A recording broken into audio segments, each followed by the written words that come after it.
So Garrett, thank you for being here. For those of you that don't know, Garrett is one of my good friends now and one of the people that I enjoy spending time with here in Los Angeles, a person that inspires me, not only for the way you carry yourself, but the way you make others feel.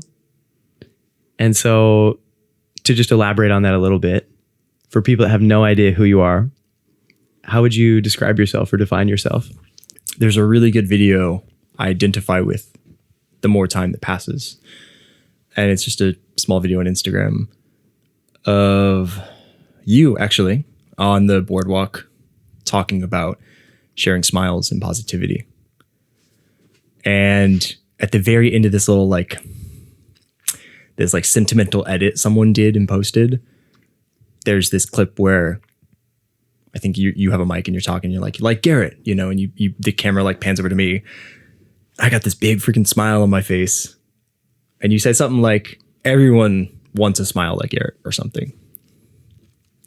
I know the video. Yeah. Did you edit that? It was Brahim. Okay, yeah. It was right before our 2024 tour last year. Yeah. Okay. That's right. Oh man. Yeah. I forgot about Brahim.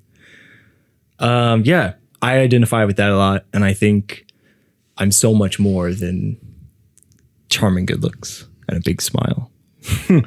But so much of my life I didn't identify with my outward self. I was very much me. And so I think in this chapter of Garrett, that little sentimental edit with the skating and the community and just the friends and good energy combined with that big smile, it's left an imprint on me as far as how I think of myself. So it's maybe, I see. So it's maybe more how you would define yourself or identify with yourself, as opposed to in the past, maybe you were identifying with where you're from, your school, your career. Yeah. Or even so did you ever feel like you were a loner growing up? Totally. Yeah. I think everyone does a little bit. That's kind of my point. That's right. It. And I think most people graduate from that over time at some point in their life. And so I think up until my Vibe Ride chapter, my California Santa Monica skate chapter, I still very much identified with that form of me that had existed, all my life growing up. I think that was coming out of my shell, which in a form is rediscovering who I am and all this fun stuff. And in a short answer, how do I define that version of myself is Star Wars nerd, big music fan, big heart. You mentioned your grandfather was what? He's not a priest, minister. A minister. Okay. I'm actually an ordained minister. So am I. I spent $25 online and I have my cute little card. Me too. The church of what, divinity, or what was it? I don't know. Yeah. I'm also a Jedi Knight, I think, through that same. Really? Okay. Yeah, that was the title you picked? Yeah. Well, I'm both. Cause I did you have your credentials on you, Mr. Jedi? Oh no, definitely not my Jedi ones. Yeah. That was Christmas present when I was a kid, and I think my family lost him, but I did my best friend's wedding in Florida. Oh, cool. And so I got that. I just got it for the card to flash it in middle school. You can or high school. I can't remember. I got it in high school or something. I'd flash it and I'd be yeah, check it out. I'm a minister. Yeah, that's so funny. But I don't know. Question on that. So your grandpa is actually a minister. Mm-hmm. How do you think that influenced your dad, your family, and then how did that influence you? That whole lineage. Yeah. I mean, the purpose of religion is to influence. So it had a large impact. My one interesting way that it impacted my family. So let's see, my grandfather, Jimmy Gentle, his wife, Connie Gentle, and their three kids, Steve, Don, and David, moved around often because my grandfather was a young minister for the Disciples of Christ denomination. And so a church would need him, or there was another church, I'm just going to start naming random states, Arizona needs a church or something. And then Texas has a new church coming up and they need a new minister. And so the denomination might send Reverend Jimmy Gentle, to this church to be there for 10 years or 5 years or 20 years, whatever. I see. And so most of his early career in the ministry, if I'm reciting all of this correctly, was kind of hopping around between churches and communities and fostering that community. Interesting. What do you think fostering that community meant back then? Because we're very much active and deep in fostering Vibe Ride, a local skate social club. How has the definition changed, do you think? And what were the specific actions? If you were just to totally hypothesize. Yeah. Like, what does building the community mean? Like what things was he doing? Yeah. He wasn't getting people to check in on Halo, I'm sure. No. Halo, probably not. But I'm curious. A different Halo. Like, what were, yeah, right, exactly. But like, what were I'm curious, like, what would you imagine the tactics or the things would be, right? I think part of it is logistical. So a church needs to be able to pay the bills. Like, a church is not just a free property. The building doesn't just come up for free and stuff. And so part of the logistics is making sure there's a staff, someone to clean and chaperone the property, and obviously the minister, maybe an associate minister if it's a larger church. If the church offers any services like a soup kitchen or like any homeless services, then there's stuff for that as well. So I think, like, logistically speaking, part of fostering a community in a church is getting it up and operational in almost like a financial sense. Right. But I can imagine, right? So churches have been around for forever. Yeah. He didn't just show up in a random city with no playbook. No, you know what I mean? Like, so, he was probably part of like some sort of organization that gave him right. Yeah. So I know less about this, but like, he was part of a denomination called the Disciples of Christ. And so like, they have regional areas around the United States. And so presumably they have a headquarters. Headquarters sounds sinister in that context, but they have to have like a home base.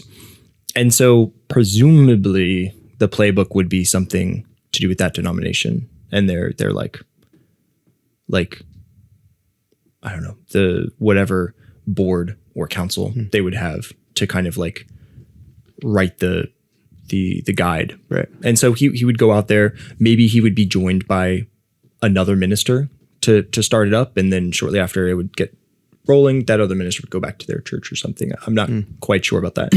Right. Maybe another interesting part about what it would take to grow that is like presumably identifying the community. And how do you identify it? Because my understanding is that with most organized religions, basically everybody is the target market. It's like hope. It's not even base gamer. It's like hopefully everybody. Yeah. I say identifying. That's probably not right. Like, I mean, I'm curious. So, I'm just kind of, and so I'm not looking for specific answers. Of course. Just, But like, so part of it would definitely be like, I would imagine, is how we do something like Vibe Ride. Where maybe the first service on Sunday is 3 people,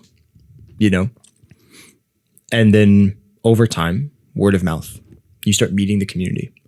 You, at the time, let's say it's the 60s, you meet, you're starting your family. So you go set up a bank account at a local bank. And so you meet the banker or someone working as a teller, and you're like, oh yeah, I'm the new reverend for the Disciples of Christ, whatever. And so you meet them, and then you go down to the grocery store and you meet, the clerk or someone stocking produce. And so over time, you're starting to meet people in this community, and maybe they're looking for a church or whatever. And so I think identifying is probably not a good word, but like, I imagine once you get, you get to this place, you settle in your family, you're going to tell people your occupation, and you're going to want to like lead a comfortable life with your family. So you're going to meet other families, and you're going to, and I think just naturally, people that are looking for a church will come. in that way. If the church is also part of a denomination, there's a good chance that denomination is also doing some kind of marketing, right? To like also be like, oh, and we have a new church in whatever location. It's interesting for me because I'm thinking about it and I'm like, I don't know that many like reverends or ministers, right? But I feel that some are exceptional leaders and others are probably not. You know, even just when I look at some of we were talking about big mega churches, it's like some of these guys, like, yeah, they're making a lot of money. It's a big flashy show. Certain churches, some of the ideas are super anti-gay, anti-homosexual. Some are super anti-gun, super pro-gun. Some are like more modern, you could say. Some are more traditional. But a lot of even just the teachings are very interpretable. And so I wonder how much flexibility the disciples of Christ, how like flexible they are with like the people that they're bringing on into these roles. Yeah. Like, do they really have to be a certain personality type, or are they like pretty open to it being whatever personality type? Or is that where these like, what do you call it? You call it chapters, or sorry? Oh, there was, shoot, what was the word I used? Type of Christianity, right? It's like I was thinking of something else. Yeah. Denomination, right? Yeah. So it's like those denominations. Do you think they have pretty rigid, like, this is what a leader means to be in each denomination? Like, what does a leader mean? Yeah. So denominations might be, for example, like Disciples of Christ and United Church of Christ are two denominations I've been a part of in my life. And both of them are Protestant denominations, if I'm remembering that correctly. And so you can think of it like a family tree of Christianity. And so how does a denomination feel about different leadership? types of leaders even? From my understanding, I feel like I'm talking about something I don't know about other than just through anecdote. From my understanding, someone like my grandfather would go to seminary first. And this would do two things. You would learn academically about religion, about Christianity. And then you would also like learn how to be a pastor in seminary. Seminary is like, think of like a master's program, right? Kind of it's a formal center of education, obviously religiously focused. And so my grandfather might go to seminary and study there for some time, where he would learn maybe the logistics of like being a pastor and or minister, or would learn like the public speaking skills, and then would also just learn more about, let's say, the Bible. And then they would go out. They would graduate, and then they would like look for work. And then, hey, we're starting a church over here.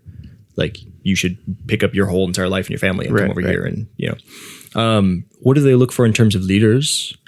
I have no clue. I couldn't tell you. Easy. But I can tell you what my grandfather was like as a leader, even though I am not currently a practicing Christian. He is my absolute role model for leadership, which is not an uncommon in what story. ways? Like, yeah. what are some of the traits? And then even like, were there any undesirable traits of him that you were aware of that you're like, man, he's kind of stubborn, or he's kind of like this? I'm obviously biased, and I'll say this with a huge smile on my face, that it's very tough for me to think of negative traits for him and his leadership. Certainly as a young adult and as a kid, I grew very frustrated with my grandfather and certain things he'd be stubborn about. But it's one of those things where I grew up and I look back and I resonate with it a lot more. His leadership style involved a lot of, he listened well. He asked questions. He cared very deeply. And I think caring deeply about something and listening combined is a very strong thing in a lot of different departments, like being a pastor just as much as being like a salesperson, for example. Like understanding someone's problem first, and then truly helping them solve it as a form of listening and understanding, like comprehensive understanding. I saw that a lot in who he was as a person. But he was also funny because like his form of public speaking was like, as much as he loved history and dates and names, he was well known for like telling the same story 100 different ways. And if you ever called him out on it, he just would get a big grin on his face. And this was when I grew up, I thought he was just a bad storyteller. Oh, he just has terrible memory or whatever. And it's probably true. Bad memory that he doesn't remember that he told that story already? No, that how he would tell it differently. So he would tell the same story in 100 different ways. Every time he told it was different, right? The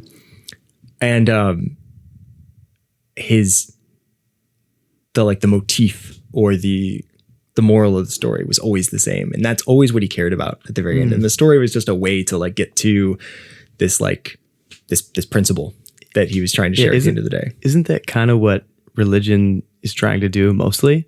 It's like all this like wisdom about the human race, just through the human experience through the form of stories. Right? Like, I don't know about you, but I don't really believe there was a guy that took two of each animal and this giant boat. Like, there's so many stories that, like, they're definitely a story. Yeah.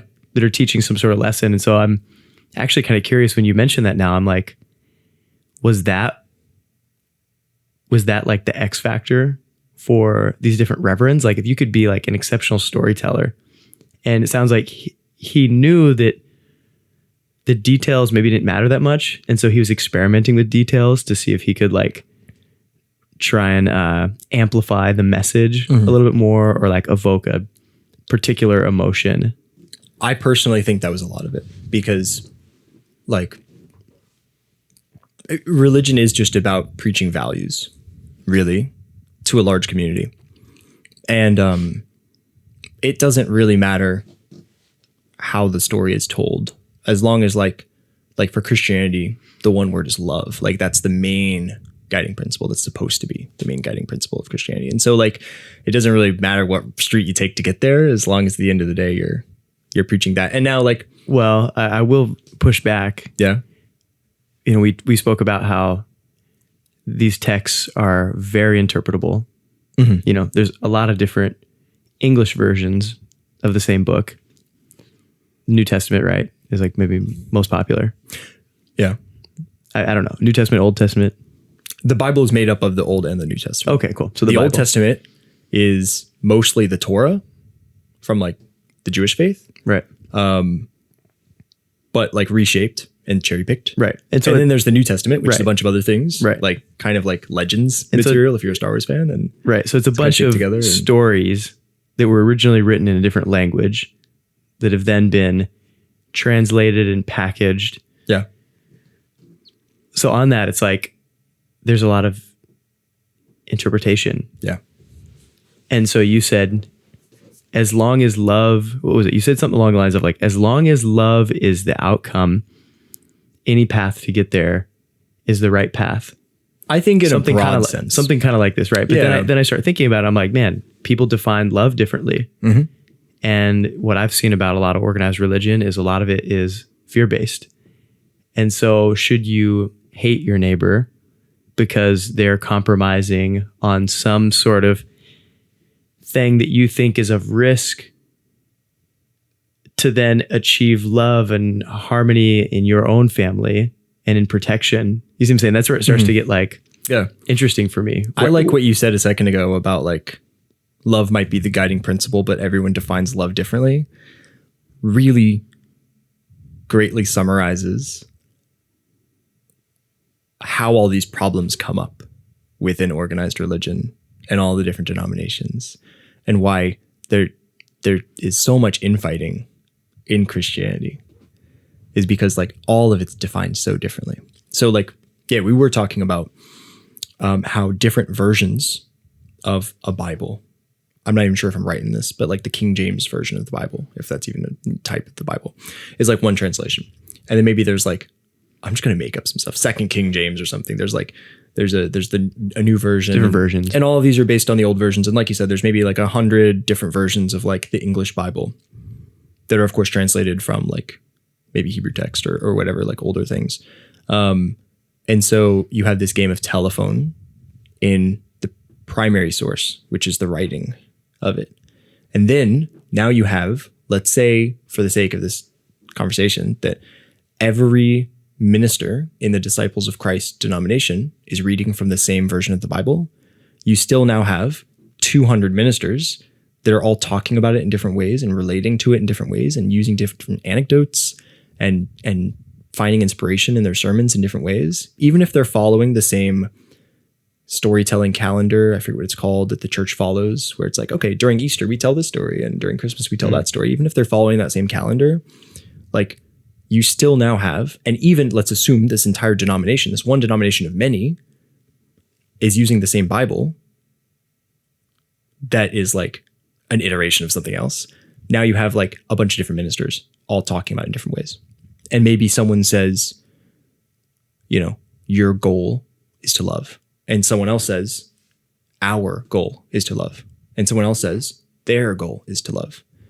And now a bunch of people, 100 different people, are walking away from one minister with their own ideas. Like, do you see how many points there are in this like word of mouth, or even not even just the word of mouth, but in this storytelling, where like at every one of these intersections, someone can walk away with something different. Which in a way is good. I mean, people relate to different things. Yeah. Right. But as information, ideas are distributed. I'm just trying to think in the case and context of iBride, where it's like, we have mission, vision, values. Totally. Our leadership team mostly knows what that is, or at least the idea of it. Our volunteer team generally knows what it is, but it's probably more of their own idea of what it is. Yeah. And then for the people that join, I bet there's a lot of variety in what they think it is. I think it's whatever they see on their first impression for the most part. Right. Like first impressions are ultimately like they evolve very quickly. Obviously your second, third, fourth, you continue to go impressions. But as far as like leadership is probably tightly united, and then the volunteer team is probably loosely united, and then just the regular membership or the just regular attendees of iBride are probably very different. Probably comes a lot from what parts did they choose to engage with? Did they choose to engage with the icebreaker, or did they just tune out during that part? And maybe if they did choose to engage with their icebreaker, maybe they take away that a large part of it is social community. But maybe they didn't. Maybe they stood off to the side, and that person's now more likely to walk away with, oh, no, it was more about the skating, right? And then you go out on the rollout, and some people enjoy the dance at a little break, and some people think there's way too much dancing. And so now some people are walking away thinking like, yeah, it's just a party on wheels. While other people that had fun skating and fun dancing, maybe just think like, oh yeah, we danced for part of it, but like we were doing a bunch of stuff, you know?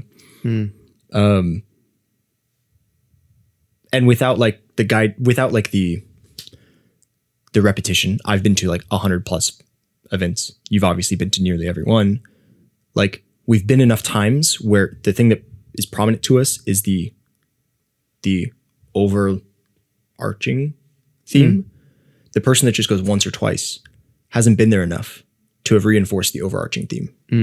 And so their takeaway is maybe the specific. Right. And oddly enough, attending like one sermon versus attending 1,000 sermons are probably a similar thing. Right. So you've been to, how many sermons would you say you've been to in your lifetime? I mean, I grew up in the church, so I'm no longer practicing. Right. But you know, I mean, geez, every Sunday for nearly 14 years, 15 years. Okay. Nearly every Sunday. You know, that's obvious, but that's an idea. Like, yeah. Right. So hundreds. Yeah. Likely thousands of sermons. Yeah. 500, 1,000 to 1,500, somewhere around there. A veteran. Well, my question there, Garrett, is like, how do you feel we as Vibrite are doing compared to organized religion in getting people excited?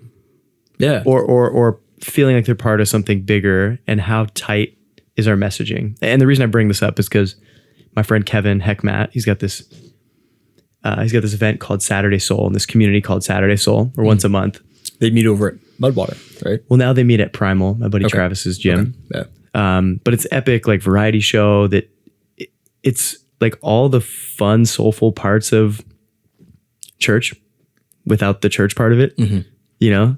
And it's just, yeah, so cool. And we were talking a lot about, is it a free thing? Is it a paid thing? Because it started as free. Now there's tickets. It was donation based. Was this. And we were exploring all these ideas. And I was just like, man, I think that things have to be paid, because if they're not paid, there's no skin in the game. There's no commitment from people. And it might just be the last thing on their list of things they would do because they had nothing else to do. And when those people come, they dilute the experience for everybody. So I was kind of jamming on that and saying, like, we're pushing, like, I want to be hosting more paid gatherings, more gatherings that people have more commitment, like they're staying for the full time. And then he reminded me, he was like, hey, you're right. I want that too. I want commitment. It doesn't have to be money. Organized religion is the most successful community ever, and it's always free. At least to join the weekly sermons. So a lot of Abrahamic faiths are based around some idea of service, giving to the poor, those in need. And so a lot of them, you don't pay to join. There is the idea in Christianity of the tithe or something. It's basically like in some or most forms of Christianity, maybe you're expected to donate 10% of your income, your annual income, to the church. When do they tell you that? Like, do you just sign a piece of paper and money starts coming out of your bank account? No, I mean, that's a good question. Is it like at your third visit, it's like, Johnny, look, it's your third visit now. 10% of all your money is going to be ours if you want to keep coming. Well, so I maybe know that from like either religious studies or growing up in the church. But to someone who doesn't know that, they pass around a little collection box at the end of every service. Or you sit down in a pew and they have a little envelope there at all times. And it says something about like, you ever check to see if there's anything in there as a kid? Just hoping there's like $20 and you go buy some donuts? Playing with my like Hot Wheels from my mom's purse on the back of the. Yeah, I was like just laying down the pew or taking a nap or whatever. But a lot of churches, or from my understanding, like just most religious weekly meetings or something, they're not paid. They rely very heavily on donations, on maybe like whales, for example, which is a term I think in the gaming industry for like the one person who like pays a ton of money into an app, like a mobile app, like a right, totally, yeah. And so like churches might have angel investors and also like people that are just donating a little bit every Sunday, and they'll do like fundraising every once in a while. And through all these means, you just hope at the end of every year that you have like that you can pay your minister and your staff, and that you can keep your budget for the maintenance of the church and all these other activities you throw. And so like what you're talking about is interesting, because there's one point of view where you're talking about the leadership, what was it called? We did it it was sponsored by Halo. Like our you and I community did mastermind that was hosted? the leadership mastermind, the community mastermind. There's something like that, or gosh, something like maybe Lighthouse, where it's like, okay, it's very intentional.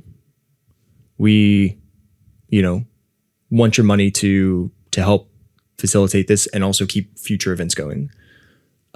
Maybe we're a business or whatever. In the case of the community mastermind, you recognized, I think, well, that people are more committed when they can pay in a little bit. Puts a little bit of skin in the game. And maybe they even have this feeling that it's higher value.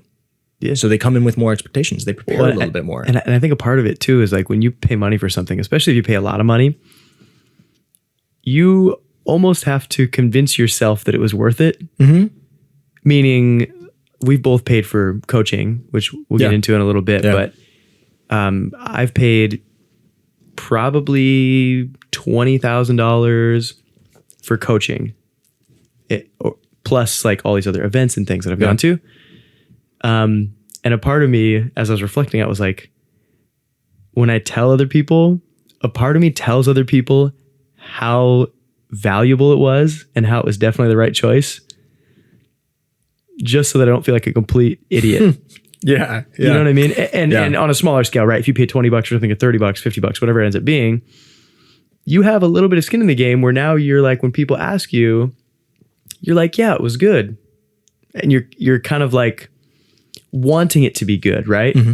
It's not just the afterwards, because the afterwards is whatever, but it's like throughout the experience, you're attuned to be looking to validate your hypothesis that this will be good for you. Yeah. You know, and so you come in with that expectation. You come in with that lens. You come in with the hypothesis that you're like, I'm going to pay $20 for this. It's going to be valuable for this reason. Mm-hmm. And so you're looking for that reason. Whereas if you don't pay, sometimes I feel like people just come in and they're like, I don't know what this is whatever. And then they get all skeptical, and then they're not as like in the experience. They're not as open to like what the experience might have to offer. They might not have even read the description. Yeah. You know?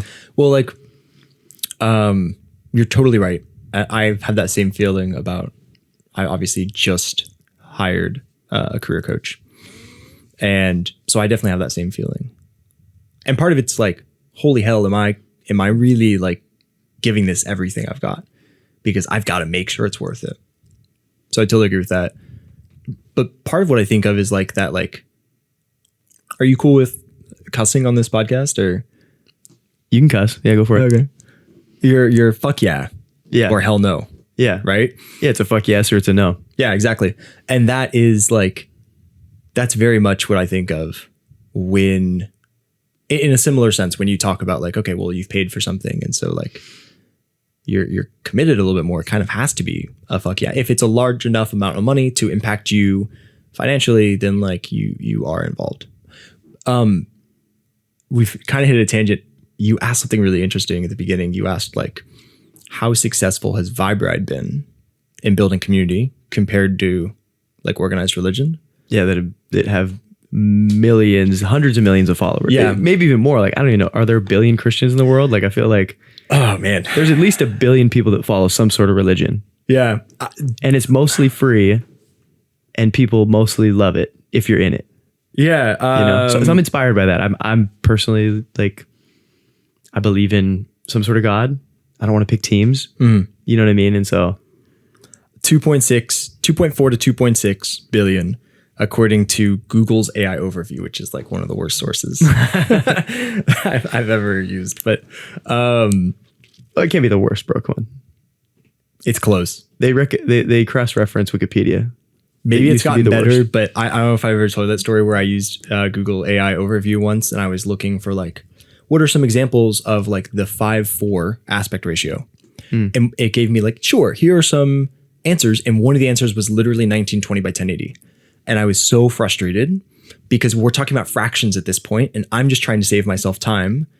But that is easily checkable. You said it's the worst source.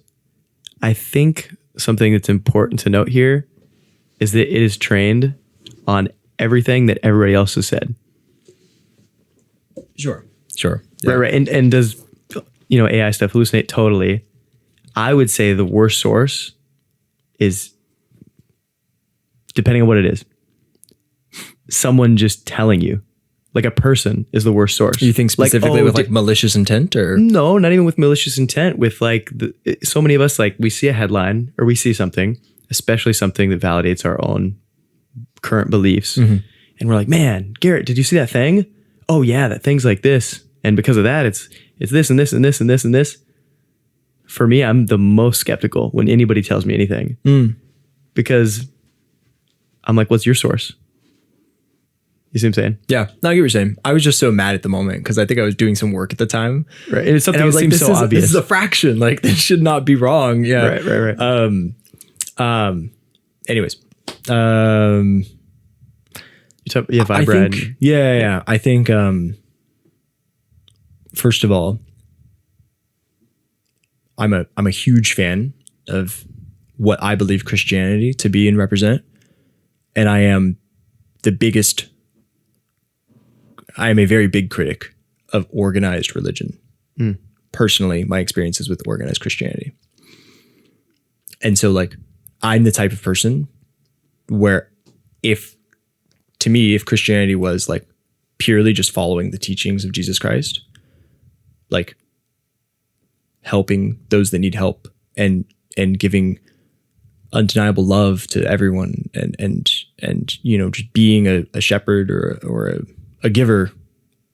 If that was Christianity, not having caffeine and not having sex before you're married.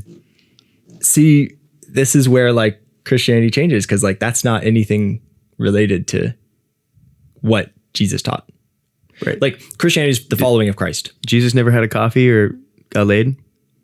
Well, there's not much to like, I don't think there's much. Did he ever say you can't? No. Okay. Yeah.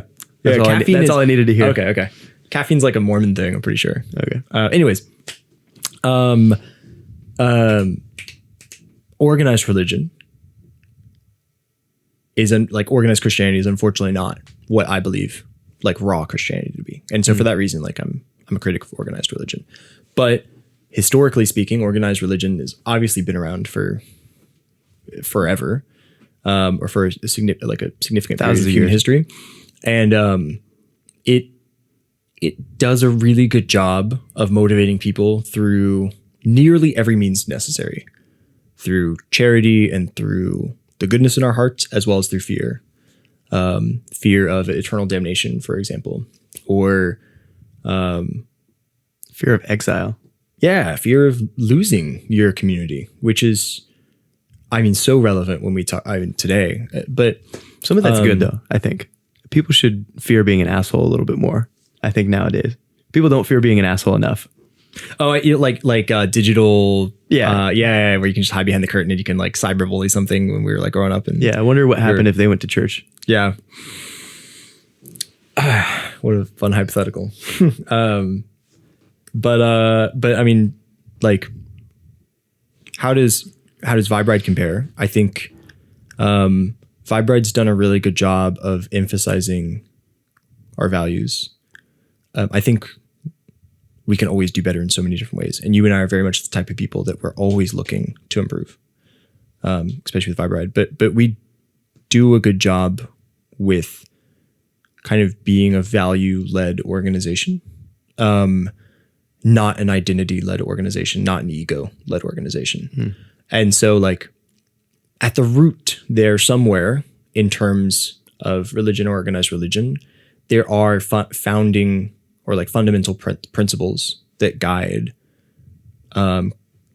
this like a religion, so that it's relatively the same 100 years to 100 years, or to 200 years, whatever. And so I think like Vibe establishing guidelines.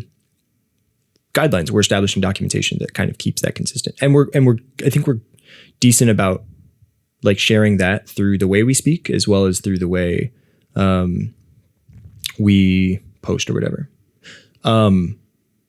Separate than that, I think the thing that I like that's unique is like this what does it call it? They call it the like a pastor complex or something. And it's like the way you can just kind of very easily preach to one or more people. I look up to the way my grandfather gave sermons, the same way or very similarly to how I look up to you when you speak in front of like 50 or 100 people, an opening or closing circle with our skate events. Ultimately, you're telling a story, even if the story is just we're here to have a good time, right? Even if it's not some crazy like hard value sermon. And you're also like, you're sharing intentions for that day, for that event. You're doing it with good energy and with a smile. You usually throw in little anecdotes about your day or your week or a joke or something. And then like we go into our event. And so it sets the stage. It unites everyone around some kind of idea. And then now that we're all somewhat united in vibe, we go on and we do our thing. We do our ride. We do our ride. It's funny. And I think a good pastor does the same thing where like, sure, they have their like set thing they're going to go through. Maybe it's Easter Sunday. So they're going to talk about, like Christ rising from the tomb and all that stuff. But like, they're going to share an anecdote and they're going to smile. I'm talking about a pastor that I like, right? Like the pastor in my head that I look up to. They're going to smile and they're going to tell a joke and they're going to talk about anecdotes that are relatable in their life. And they're going to kind of tie it together to what they're trying to talk about. And there is a lot of charisma in there. And I don't mean charisma in like a fake salesperson, oily kind of way, but I mean like in a true, earnest, genuine way. They're excited about what they're talking about, what they're there for in the moment. Kind of like you or I are when we do our opening closing circles with Fibre. Like we're genuinely excited to be there and share that energy with all these people. And you hope and expect that by the end of your opening circle or by the end of your sermon, that these people are all united around a similar idea. I think that's the major comparison between that I would have between like anything religious and Fibre in terms of how I perceive like a minister or a pastor giving a sermon and how I perceive, like the opening circle or anything like that. Do you have any thoughts? Do you have any like opinion on the things that we do, good and bad? Truthfully, I don't know that much about organized religion. Sure. Like I know the basics. I've been to church a few times. Like I've got some friends that are into it. I think that as I like reflect on it, I think they kind of like what you said, do a really good job about hitting all the different motivating, pulling all the different motivating strings, whether it's like connection, whether it's like the idea of being a part of something bigger, whether it's the opportunity for other people to contribute either with their time or with their money. Also with fear, which is one that I don't really want to get into with Vibe Ride. Okay. Not necessarily something I don't want to talk about, but just like, you think that organized religion uses it as organized religion, motivational string, but hell Vibe Ride yeah, doesn't? dude. Hell yeah. Yeah. I agree that a ton of organized religion utilizes fear. Right. And I'm very lucky to have grown up in a religious world that did not pull that string. That was pretty much omitted from everything I grew up with, which is a reason why, even though I'm not part of that church anymore, I still have fond feelings for them. That's also what I love about Vibe Ride. There is actually, now I'm thinking about it, we did have a situation recently, right, where someone like, let's just say violated community guidelines, which caused us to basically ban or suspend certain people and refresh our community guidelines and our enforcement strategy and policy. Because what was happening over the past couple of years is as our community grew, we've had thousands of people join our events, and because it's an open thing and we're at the boardwalk, there are going to be a small percentage of people that come that are not in alignment with what we're trying to do. Either they're creepy, either they're reckless, name whatever. Yeah. And what was happening is we were treating every situation as a whole own new situation. What should we do? How do we do this? Yeah. We'd have to come to consensus on messaging this person and then follow-ups. And then it was like, well, this person spoke individually with that person, but now as a group we need to respond and then don't. And then it was just like, took so much effort. I'm curious what the system is for the church, because I feel like now, like because we have these guidelines, because they're more explicit, there's a little bit of fear, right? At least for like the people that we had to suspend recently, like there's a fear that they're going to lose something that maybe they hold dear to them or they have a strong identity in. It's not the fear that they're going to go to hell for forever. It's not the fear that we're going to hate them. So I feel strong. I'm going to interrupt you real quick because that's the difference to me between leading with fear and like enforcing like an enforcement system or like enforcing repercussions. I think bylaws or like an enforcement system like we have with our guidelines, paired with our guidelines, is critical. A church has it and Vibe Ride now has it. And I don't want to keep speaking on church like I'm some authoritative church. I guess I just have a lot of experience and it's come up between you and I for the first time today. But Leading with fear is saying, like, if you are not a part of our community, like, you won't be a part of anything else because you'll never fit in anywhere else. And no one else will respect you and love you and take care of you the same way we do. This is an example of leading with fear, which that's what I was talking about when I said, like, I grew up in a church that didn't lead with that. And they didn't lead with like eternal damnation or anything like that, which is all another type of leading with fear. If you don't worship our Lord or, you know, whatever, then you will go to hell. Then, like, once you die, you're going to have the worst time of your life, like your death. You're going to have the worst time of your death. Like, that's another example of leading with fear. I think separately, while repercussion is involved in that, if you don't, then this, like, you have that if then logic statement. Right. But that's the fear part is like how I choose to weaponize that. Whereas I think it's an intention of protection, like protecting our community and protecting the peace, keeping the peace.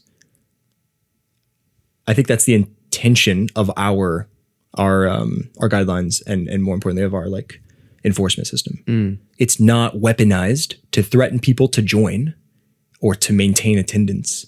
And instead it's to say, like, look, we're working hard to build something here and we have a responsibility to maintain everyone's happiness and safety and while they're here, as well as other things. Right. And if you come into this space and you bring violence or ill intent or anything malicious, then like we will have to do something about it. Oh, it's just, this isn't the space for you. And maybe there's another space for you somewhere else. Right. And yeah, that's not to say we're going to like make your life living hell, right? That would be leading with fear. It's more of a protection thing. And I think like, you know, when we first started Vibe Ride, I'd been a part of many skate groups, some very involved, some less involved. And the one thing that I found was missing in so many of them is there was no explicit values. There was no explicit mission and vision, which honestly, if you're a group of fucking 10 high schoolers and you're going out to skate, okay, like, do you need to have a mission statement? Like, no, definitely not. And that's not what I'm saying. Yeah. But my definition of a community isn't a closed group of 5 or 10 friends that meet with each other.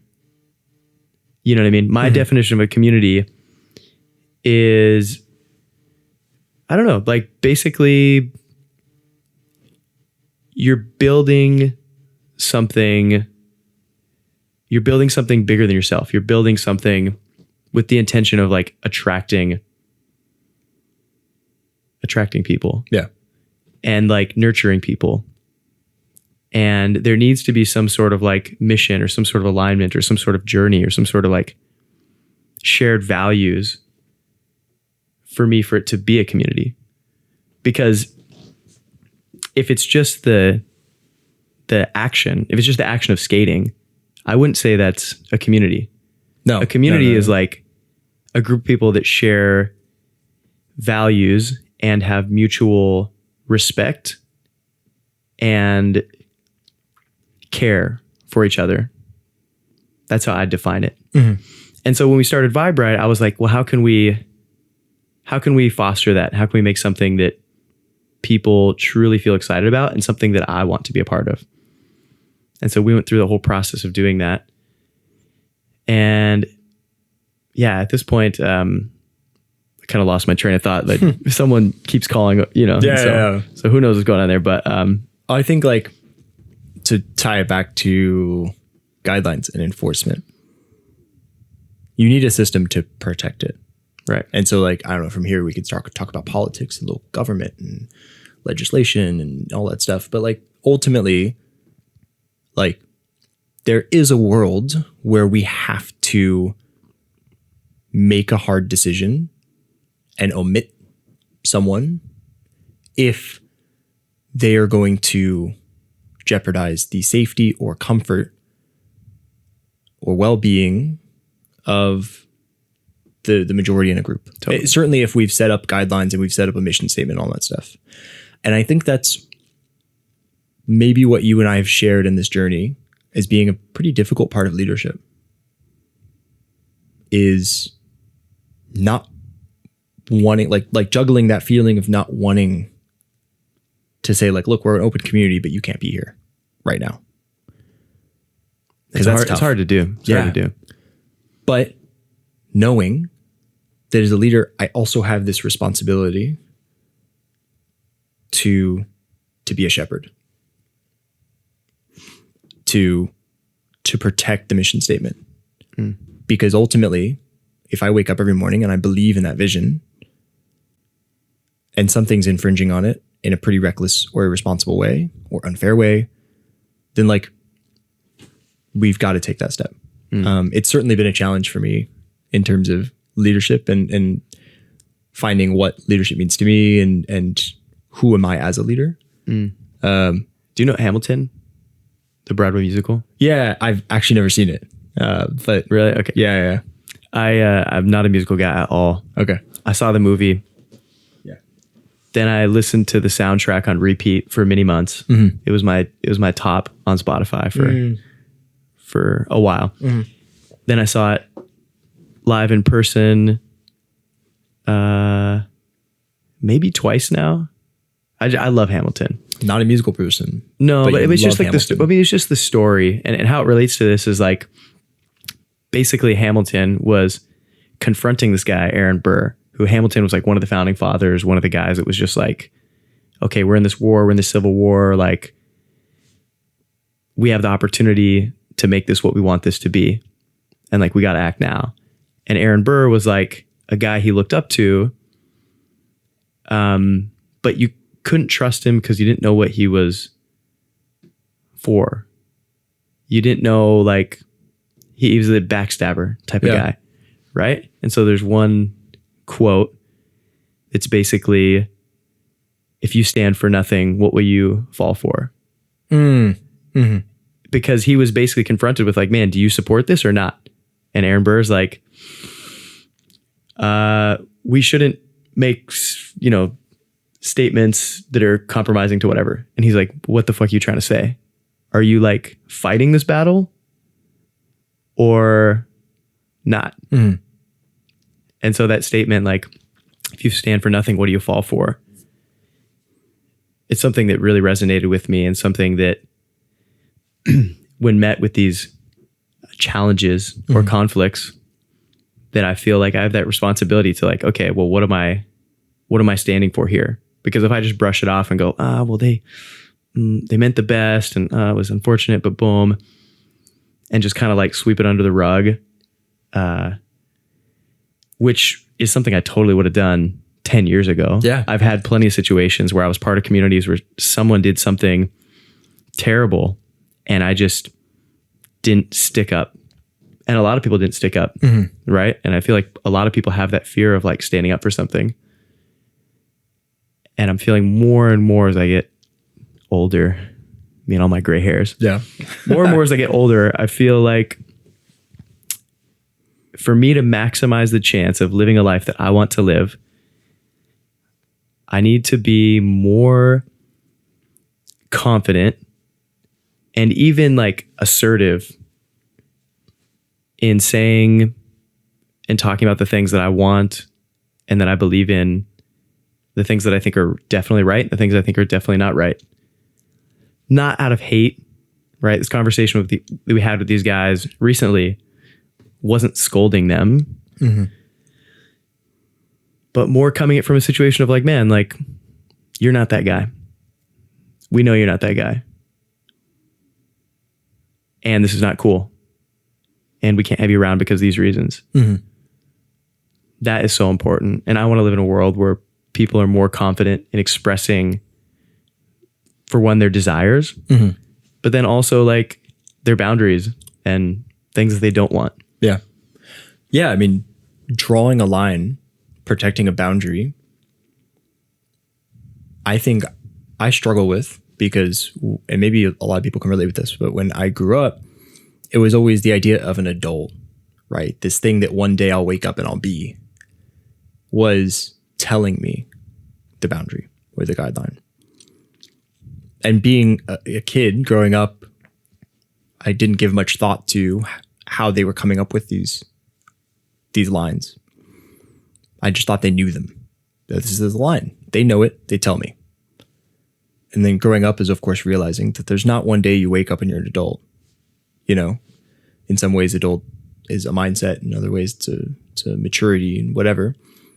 And then in the same way, there was never a day where I just knew what the lines were, where I knew what the guidelines would be. And I realized my grandfather lived to, you know, late 80s, also never knew what the line was. But at a certain point, people look for someone to draw it. When we choose to take on the role of leader for this chapter of Hybrid, we are accepting the responsibility, the burden to draw the lines when they need to be drawn. Whether we knew that when we started with leadership or not, right? Because ultimately no one else is. And ultimately it's it's just our responsibility. And so I think like, you also said something interesting about like, I know you're not this person. Like, you're not that guy, but this happened. And so this is the consequence. I like to say but yeah. And so rarely is there ever that person. I think nobody wants to be that person. Whoever that person is. Well, like an act of, let's say, so like it's an act of aggression, right? Breaches guidelines. Just for clarity, it was a violent interaction on the boardwalk. Yeah. Some guy was skating at our group and basically trying to like elbow people while he's like riding on his bike. He elbows one of our members, who then Our volunteers. Who is one of our volunteers that fell off his board and turned around and made the split-second decision to chase that guy down and fight him. To engage. Physically. And his justification for it was that he was protecting the group because this group could have elbowed more people. The individual could have. Yeah. Right. So I'm just painting a little clearer picture. So as we're talking about this, it's like... yeah. And thank you for leading that. I think, like, so rarely is someone in, like, truly malicious. That's like a Disney idea, or even older than Disney. It's a character. Like Bowser. Like Bowser. I haven't seen the modern Mario. Is Bowser, like, humanized a little bit? And, like... No, but whenever I played that game on Super Nintendo, I fucking hated Bowser. Yeah. I mean, so like, and all of his Bowser people, all his little henchmen. Yeah.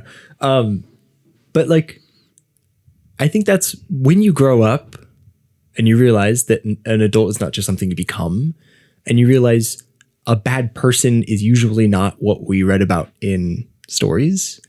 And that, like, is there a truly bad person? And like, I can think of some examples of people that I will forever believe they are just bad, blanket statement. Adolf Hitler, bad, know, bad. Like, I can think of a lot of other people. And so like, there are did he think he was bad?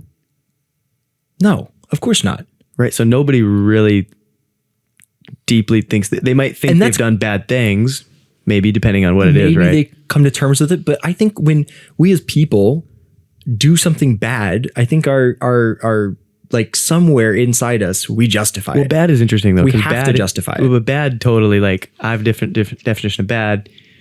Adolf Hitler has a different definition of bad. So, like, it was bad to you, but it's not bad to him. So then what's bad? Separately, do you think there's like an index for how long it takes for two people in a podcast to talk about Adolf Hitler? Do you think there's like a unit of measurement where it's like, oh, this is just the principle where it's always 3.5 podcasts in before Adolf Hitler comes up? I don't know. he might come up every single episode depending on who I bring in here. True. No, but it's just like the bad, like, is interesting because bad is like, I would agree bad, like leading a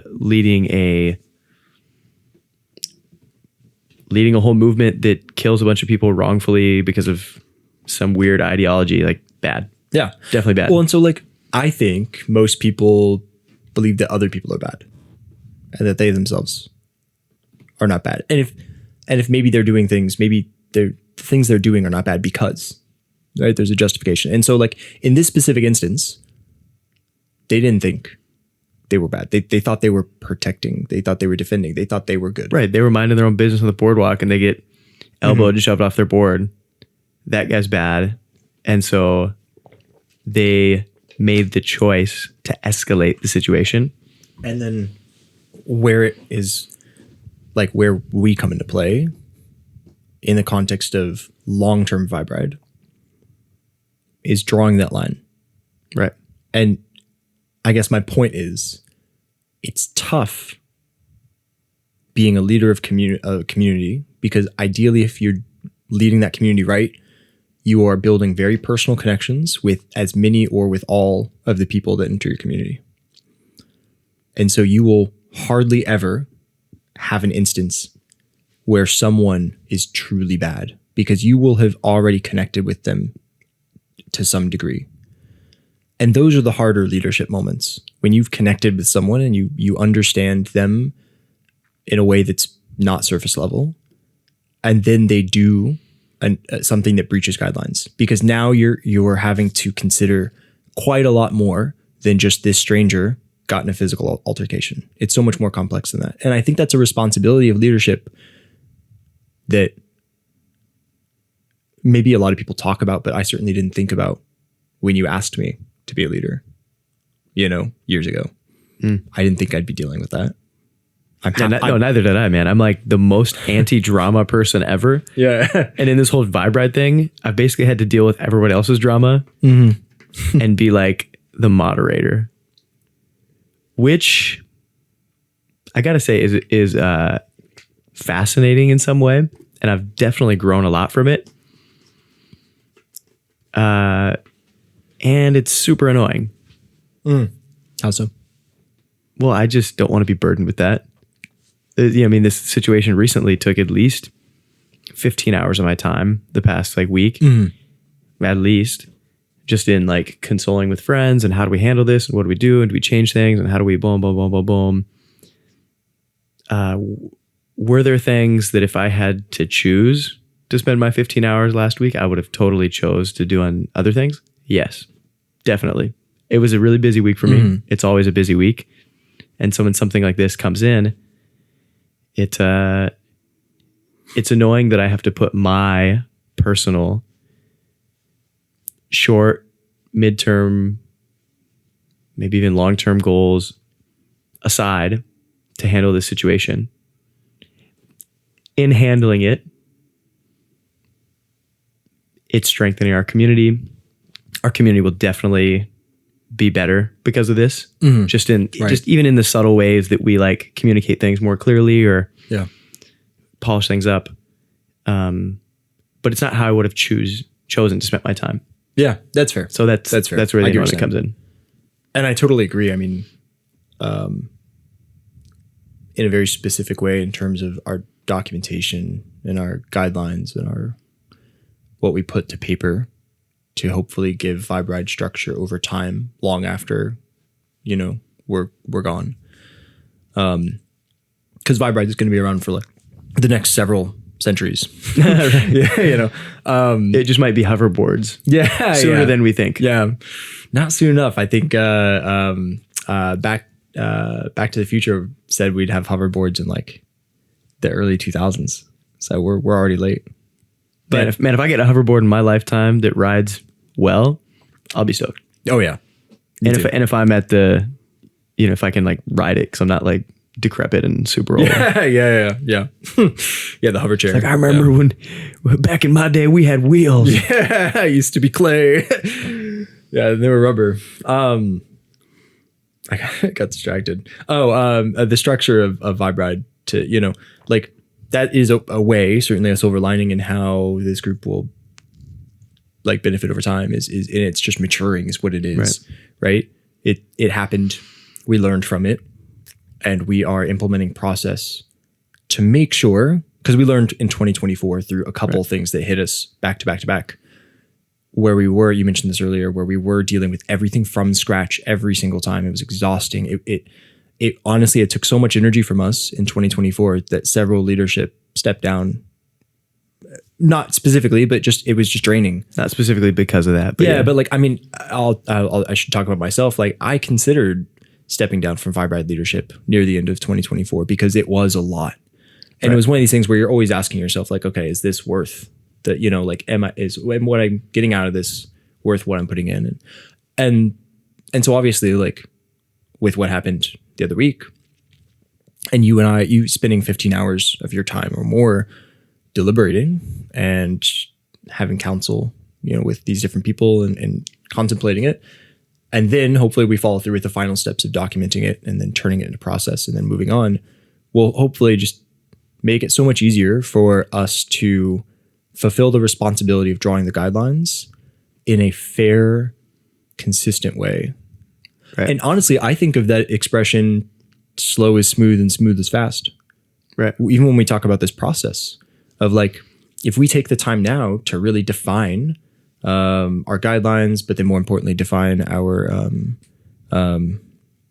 enforcement policy. The enforcement policy. Yeah. The enforcement system. Like, that's us moving slow right now to make this process much smoother. Hopefully, if, God forbid something happens again, but inevitably when guidelines are breached in whatever capacity, like, it'll be a much smoother process. Yeah. And that'll eventually make this just faster and also less of an energy drain. Totally. Yeah. Yeah. And I think like when I think about all this, like, I've always been so open to challenge and conflict. Like, even right when it happened, I can't remember who I was talking to. It was maybe Katie or someone else, but I was just like, I'm so excited to embrace this. This is such an opportunity. And it's an opportunity that when it happens in some communities or groups or companies or whatever, that they just don't always handle it with as much grace. And an experience like this is potentially a huge opportunity, but potentially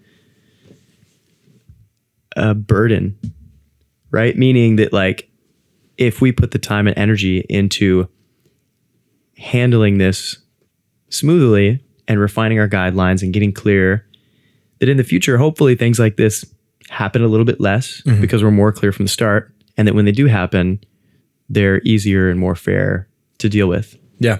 So, like, in my head, right when it happened, I was like, this sucks. And Vibride is definitely going to be better in 6 months because this happened. So I'm like, from it. Yeah. So I'm like, it's a net benefit in my eyes. In the long term. Yeah. I don't think that long term. Yeah. I think, I mean, it definitely some people were like freaked out and scared. Yeah. It definitely compromises what we believe in, and definitely having these people on our volunteer team that make these actions, it compromises people's trust in what our whole organization is building, the type of people we are. Definitely. But I think, yeah, within several months to a year,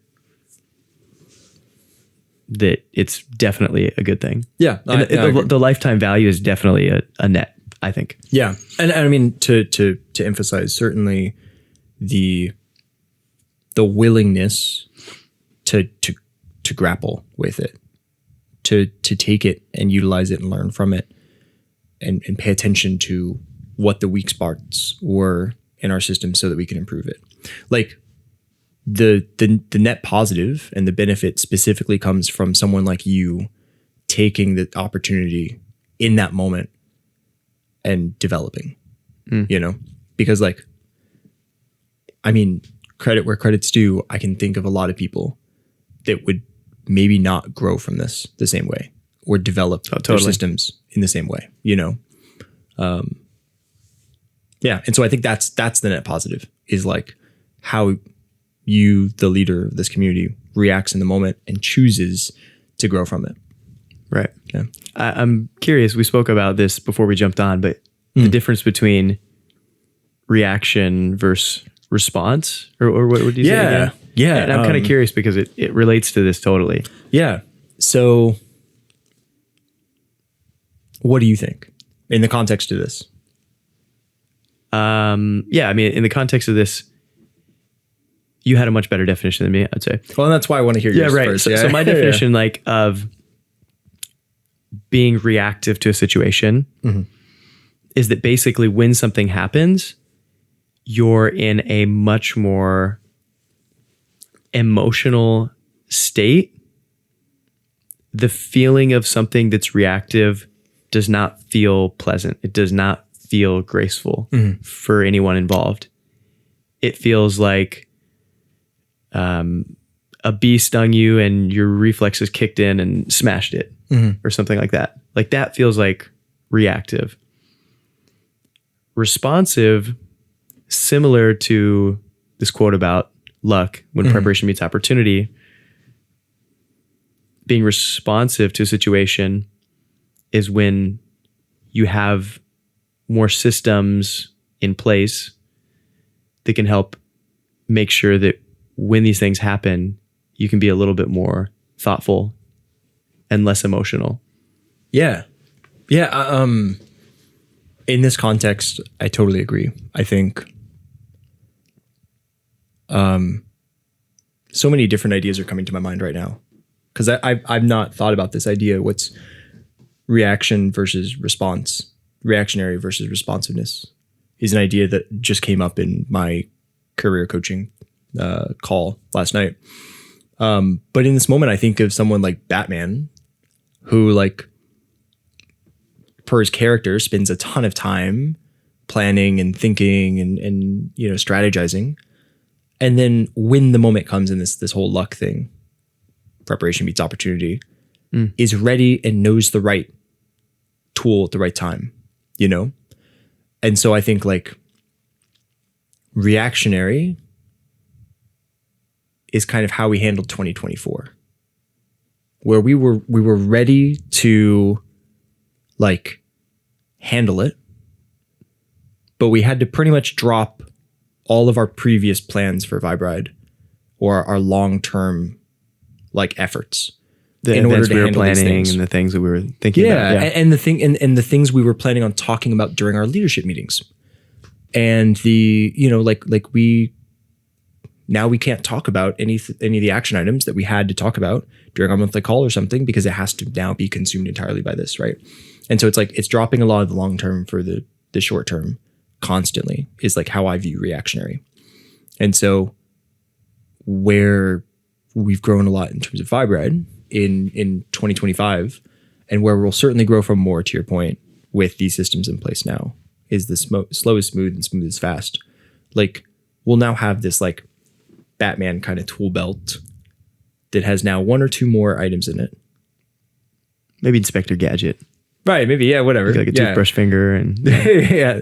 I mean, there's so many ideas that come to mind, but, like, ultimately, like, being flexible in spite of process or expectation, and being able to respond to something leaning on a bit of preparation and a bit of, and most of that comes with, like, honestly, part of what we do is trial by fire, right? You're just, one day you decide to start a skate group, right? You know, like, very much trial by fire. I mean, you have to. Yeah. There's we spoke about this before also, but it's like, yo, there's so many people that are like, oh my God, so cool. You started Vibe Ride. How can I start something like that in my city?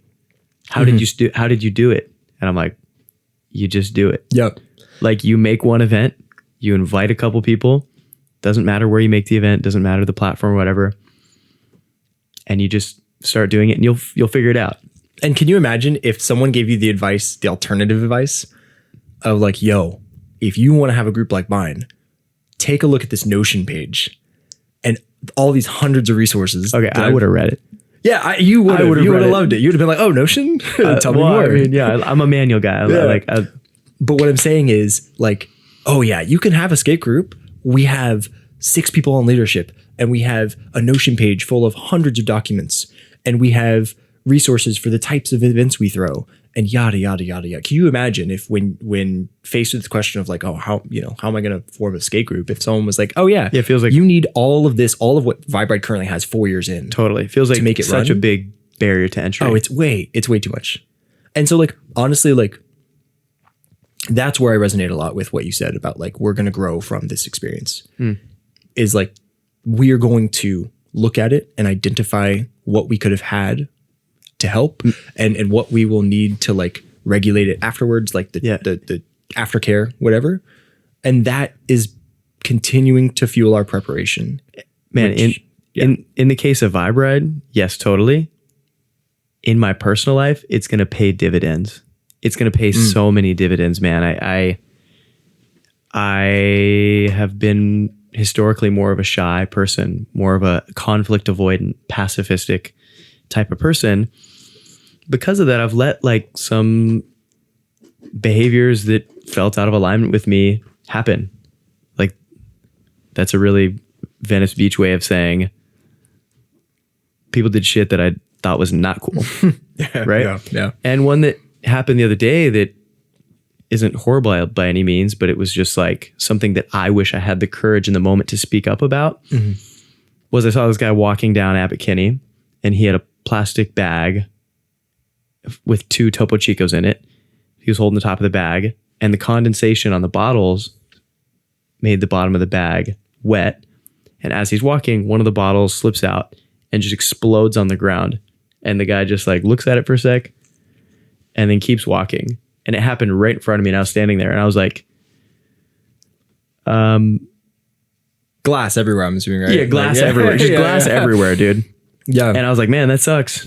And he's like, yeah, dude, but what you gonna do? And then just like waddles off. And I'm like, I was in shock. Yeah. It wasn't like a horrible thing, but I was like, someone has to clean this up. Yeah. Like it should be him. Yeah. Oh, I wish I had the courage to tell him like, hey man, like you should clean that up. yeah. Like at least saying like, yo, are you gonna pick that up or? Totally. Yeah. Right. It's either gonna be him, or it's gonna be me, or it's gonna be some random person at some random point in time in the future, because there's not gonna be glass there forever. Yeah. Yeah, of course. But I wish that I had the courage to speak up on that. And I feel like in all these challenges and conflicts, all million of them, no, I'm kidding, all like handful of them we've had in Vibe Ride. Yeah. Being in a leadership role and being the one that's like having to make the decision and having to like draw consensus from the group, it's forced me to spend way more time thinking about these things and handling these things than I normally would have. Which as a result is causing me to be more confident and courageous to speak up with things in my own life. And so that's paying dividends.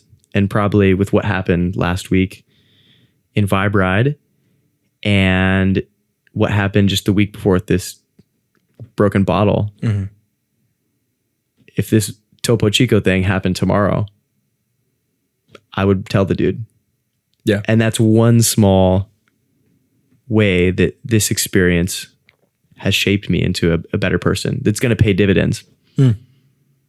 Because you never know. It's like I have something I felt that I didn't express. If I have a little more courage speaking up about it, he picks up his bottle. There's a small possibility, maybe a 1% chance that the next time he sees somebody littering or next time he sees somebody break a glass, that he tells the person about it. Or he doesn't have the courage, but then maybe he just picks it up himself instead of just like walking by it on the street. And so with everything I do, like it's all about just creating the world that I want to live in. Right. Which you talk about a lot when you talk about Vibe Ride. I know that's a big motivation for you. Even just simply wanting a skate group and then saying, screw it, let's just make it happen.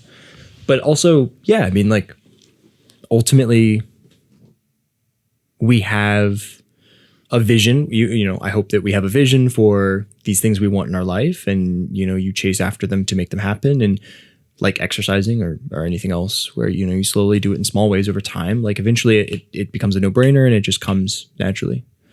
I'm curious. We talked about it a little bit before recording. I told you 3, like real life or fictional, I suppose, like superheroes or idols or models or whatever that like we really look up to.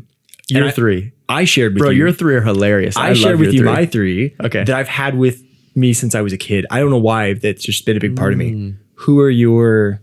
And it doesn't have to be 3. Who's 1, 2, 3, whatever. A couple of my is it like idols? Because when I think about yours, it's like kind of more like an idol. So I'll tell you what I think about when I think of these people. I think of these are characters or people that I really look up to in a way that like some deep part of me wants to be. My own spin on it, but like if I could make the decisions in the moment similar to how these people would act, like I would just end up one day much older being a person that I'm very proud of. And so these people are just like little figurines I keep in a mental chest somewhere that I'm constantly like looking up to, even when I'm not consuming their, their like, it's culture, kind of, Do you have like anything like that? Yeah. It's kind of like the way I'm defining it is more of like the idea of these people. Oh, it's always the idea. It's the like idea never of meet these your hero people. kind of thing, like it's definitely the idea. It's the idea of these people. So I guess for me, I mean, one that comes to mind, Alexander Hamilton. Okay. Yeah. I don't know that much about him. The musical is you've seen the musical twice. So. I've seen the musical. It's still, I still put that, the soundtrack on repeat. Yeah. Just like the idea of this guy that came from a broken family in the Caribbean, had family members that died, committed suicide, came to New York, no money, hustled, figured it out, and then ended up like really shaping our nation to what it is today and just being like so relentless on that path. So like a visionary that really took action and stood up to conflict and challenge with, I was going to say grace, but it doesn't sound like everything was graceful about that guy. Yeah. But yeah, so Alexander Hamilton, the idea of this character in this musical, love it. Another person,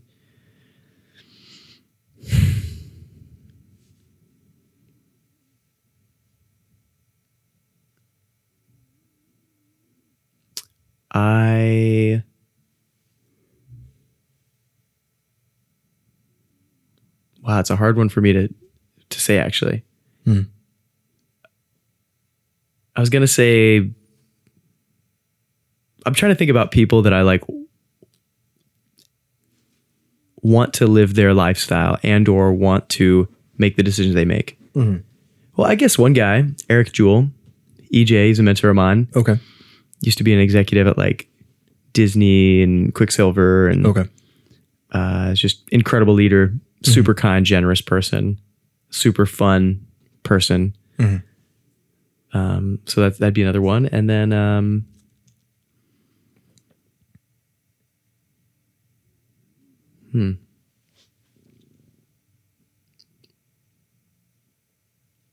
I had time to think about mine, like, because I was filling out a form for my career coaching thing. Did he ask you this question? Yeah. So specifically, the question he asked was, "Do you have any real life heroes?" It's interesting. He says real life heroes. He says real life heroes, but he actually says in parentheses before heroes with an S. So like sheroes, like she heroes, which is interesting. I just noticed that. Sheroes, okay. Heroes or sheroes, whose qualities you would want to model in your own life. If so, who are they and what are their qualities? So maybe I'll ask you that question. Yeah? Yeah, I feel like it's a hard one. I don't know why there's so much pressure on this question, but I feel like I don't know enough about enough people to really like idolize the idea of them. Yeah. And I don't want to steal any of your answers. No. Hell, if So your you answers are relate cool. to one of them. Well, I mean, yeah, okay. Yeah. So yeah, one of them, like the idea of Jesus Christ, Yeah. right? The idea of this guy sounds like someone that I look up to. I mean, it sounds like somebody that kind of went against the grain, was kind of put into a position of power and leadership that was a little bit controversial. So controversial that they ended up killing him, basically. But he sacrificed himself for others. I think that's like a super noble Yeah. Yeah. The question was two-part, like who, and basically like what are their qualities, like why, you know? Right.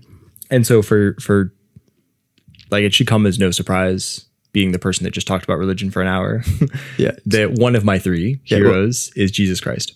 Right. And the reason that I wrote was his loving quality and his selfless quality. Selflessness, because like in the New Testament, at pretty much every turn, Jesus is giving, is helping from a place of love. But these actions are just undoubtedly selfless. And so that's something that, like, when you have a character reinforced for a long period of time in your young mind, like they obviously live with you rent free. I mean, that shapes you, you know? And so like for me, this character of Jesus Christ, which is why I'm like so fond of like my studies in Christianity. And yet I've removed myself from the church because I feel that they aren't really true Christians, in my opinion, the organized Christianity, you know, in a lot of sense. This character stays with me. And so I just continue to this day to be a Jesus lover, despite like not being a part of the church anymore. My other two were Fred Rogers, Mr. Rogers, in the red sweater. He was patient, and he was attentive, and what I wrote down, I think at the time, was compassionate and gentle. And in my mind right now, patience is what comes to mind.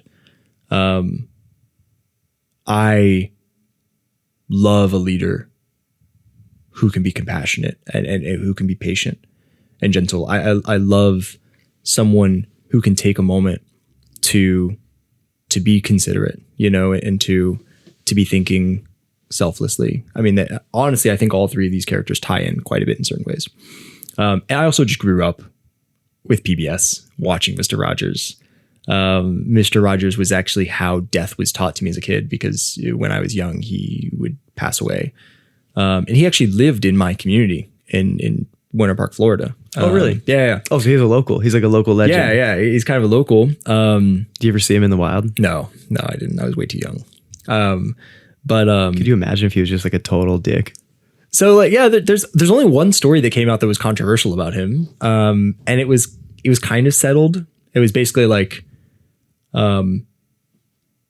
someone was gay and they came onto the set and they came into the show or something, and he wasn't really a big fan of it. I'm really abbreviating. Right. He wasn't really a big fan of it, and he said something about it. He's like, you know, being gay is wrong or something. Mr. Rogers like said off camera or whatever to this person.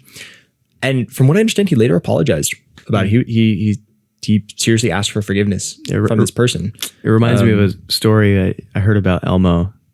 Have you seen the Elmo behind the scene? Oh my gosh. No. Basically, there's this whole skit where it's like Elmo and it's like, hello, boys and girls. Yeah. And then it's like the camera turns off and he's like, bitch, where's my latte? Get over here. And it's like totally a diva, dude. Totally a diva. And the camera comes back on, and I don't know, for whatever reason, like this weird video just popped into my head. Mr. Rogers, Fred Rogers, was much more genuine than that. He, have you seen the video? It's really popular, of him testifying before Congress to save the funding for PBS. No, I haven't seen it. I'll send it to you. It's a like a must tearjerker. watch. Yeah. Oh yeah. You would. I think you specifically would really love it and resonate with it. But it's just this story where they basically testifies before Congress, or like argues for why PBS is so important to young developing minds and children's education. And in just this one little speech with compassion, he totally changes this dude's mind, this like government kind of person's mind on the other side of the table, makes him tear up, and is like, as far as I'm concerned, Mr. Rogers, you have all of the funding for blah, blah, blah. And it's like, there's this big applause. It's crazy. It's this really crazy moving thing. So anyways, Mr. Rogers is one. And then my final third is Obi-Wan Kenobi. I'm a huge Star Wars fan. I think I even mentioned Not Anakin Skywalker. Anakin, I relate to his hate for sand. I hate sand, dude. Okay. I fucking hate sand. Well, so what about Obi-Wan? Because I don't know that much about him. He trained Anakin? Is that the thing? Yeah. I mean, for the sake of this conversation, it's not as fun, honestly, if you don't know the character, because like that I'm just kind of like explaining, and we don't need to spend time doing that. But I wrote down patient, wise, and just like constitution, like the idea of constitution. In a similar sense, like Obi-Wan is just I don't know. For all intents and purposes, I'll keep it real short. He's very similar to this Jesus Christ character, or this like Mr. Rogers character, and that he was considerate and he took time to deliberate on decisions, and usually continued to hold them to his values and then act on that. And there are moments where all of these three characters take something and hold it to the light of their values. And if they genuinely feel that this is a time to change, they will. And so like being able to reflect constantly and then being ready to learn and acknowledge where you can grow and where you can change your values or something deep within you, and then go out into the world and continue moving forward, having reflected in that way and having made the change because you acknowledge you need it, is something I hope to do for my entire life. And it's something that I think all three of these characters have done at one point or another. Yeah. What's the time, Garrett? 2:10. Okay, 2:10. Yeah. So we've been here for almost 2 hours. Yeah. Crazy. Yeah, that went by really fast. I would have guessed 45 minutes or something. Yeah, right. Totally, dude. Yeah. I feel like the last one I was doing with my buddy Travis, like we got to about this point and it was about an hour and 10 minutes in. That conversation was way more boring though. I'm kidding. Oh man. No, I didn't think so. I loved it. I watched it. It was question, we didn't get to this and it's something that I'm really curious about, particularly in the life stage you're in and the life stage that I think a lot of people are in right now. Yeah. Radical, unexpected change. Yes. So you had this job, Yeah. right, where you were one of the first employees. Yeah. And for the past few years, you worked your way up to this director position. Yep. And a position that you thought you might have forever because of all the time and energy you put into it. And I remember specifically there were several times where I wanted to spend time with you or invite you to something and you chose not to because you were staying up late for work and you had, developers all around the world. And that one day out of nowhere, they laid you off. Yeah. And when I spoke with you about that originally, it was just like so shocking. And I'm sure you felt betrayed. I'm sure you felt confused, but I'd love to hear a little bit more about maybe just the greater context of it. Mm-hmm. And then how you felt like right when you got the news. In June, beginning of June, I got the hard call that my team, my superior, had chosen to terminate my role and to let me go. And it was a pretty big layoff financially. And I was certainly not the only role that was let go. I oversaw some product managers at the time of my role being a director, which was for the last year and a half of my career. One of my product managers was let go. But then also one of the other directors, the director of design, was let go as well. And you asked about like how I took it, how I handled it. Yeah. What did you feel? What sensations were in your body? Like the second you heard, and was there any like, hey Garrett, there's going to be bad news calling you in 15 minutes? No. Or was it just like, so Garrett, we fired you? No, they cut to the chase. Okay, They did. Because the person that was firing me, I viewed as my mentor, and they viewed me as their mentoree. Like they viewed themselves as my mentor. And so this was a hard call for them to make too.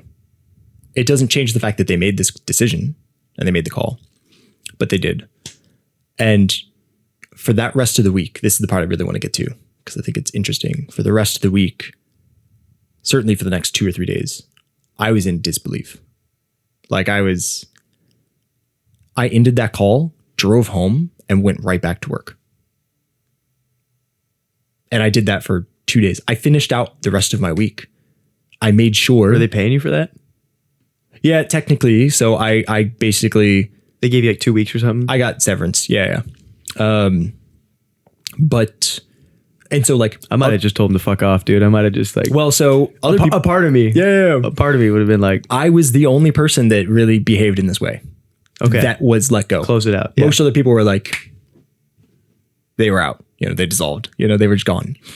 I, for whatever reason, good or bad, felt way too connected to everything we had done to let it end on someone else's terms.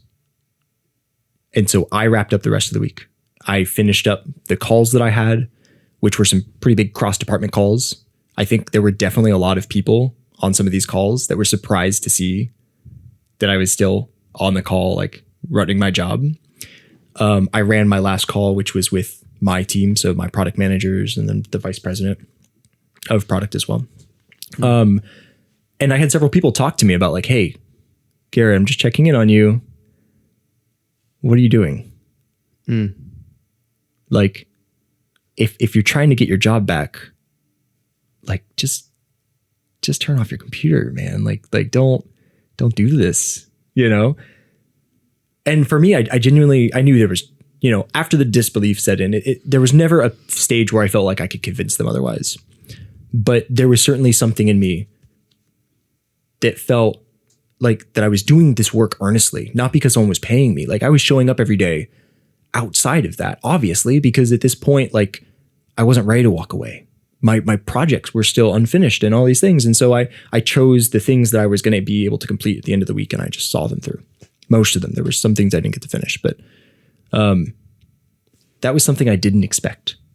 I'd never been laid off. I'd never been laid off before ever. I would have thought I would have been like what you said, like everyone else that was laid off at my company, that I just would have dipped.